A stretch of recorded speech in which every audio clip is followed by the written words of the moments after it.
วินคันนี้ให้ซื้อเมื่อ4 ปีหลังแต่ก่อนน้องก็เคยนั่งซ้อนท้ายอายเป็นประจำไปบุญบ้านใด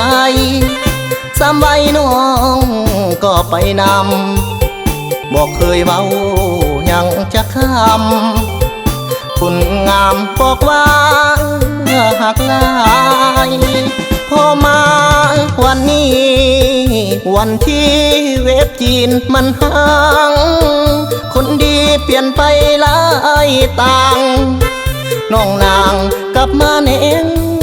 นายปลดอายมันเก่าน้องเยาคนเลยเปลี่ยนใจไปควงผู้ชายคนใหม่นั่งซ้อนท้ายคลิกไอของเขาเวฟจีนห่าง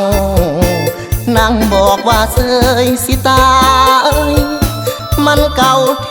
มยังขี้ลายนั่งซ้อนท้ายกะอายคนเข้าท่อดังควันดำไปสาบ่ทันใจเช่าระวังแน่เด้อน้องเยาระวังเขาพาเจ้าแหวทางรถอายมันห่างน้องนางก็เลยเปลี่ยนใจไปซ่อนท้ายรถคิกอายคงถือใจเจ้าแล้วเอวบางวันใดเขาอิ่มแล้วทิมเจ้าลงข้างทางบอกไอ้เด้อน้องนางผู้บ่าวเวฟห่างยังคอยปลอบใจ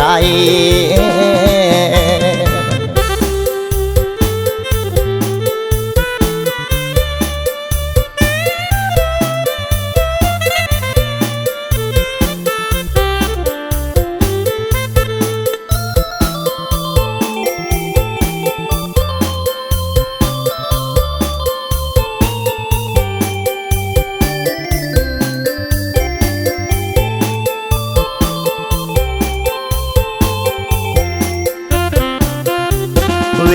ฟจีนห่างๆนั่งบอกว่าเสยสิตา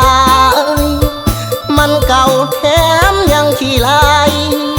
นั่งซ้อนท้ายกะอายคนเข้าพอดังควันดำไปสาบ่ทันใจเช่าระวังแน่เด้อน้องเยาระวังเขาพาเจ้าแหวทาง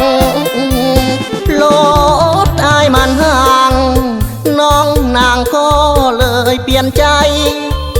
ไปซ่อนท้ายรถคิกอายคงถือใจเจ้าแล้วเอวบางวันใดเขาอิ่มแล้วทิมเจ้าลงข้างทางบอกไอ้เด้อน้องนางผู้บ่าวเวฟห่างยังคอยปลอบใจ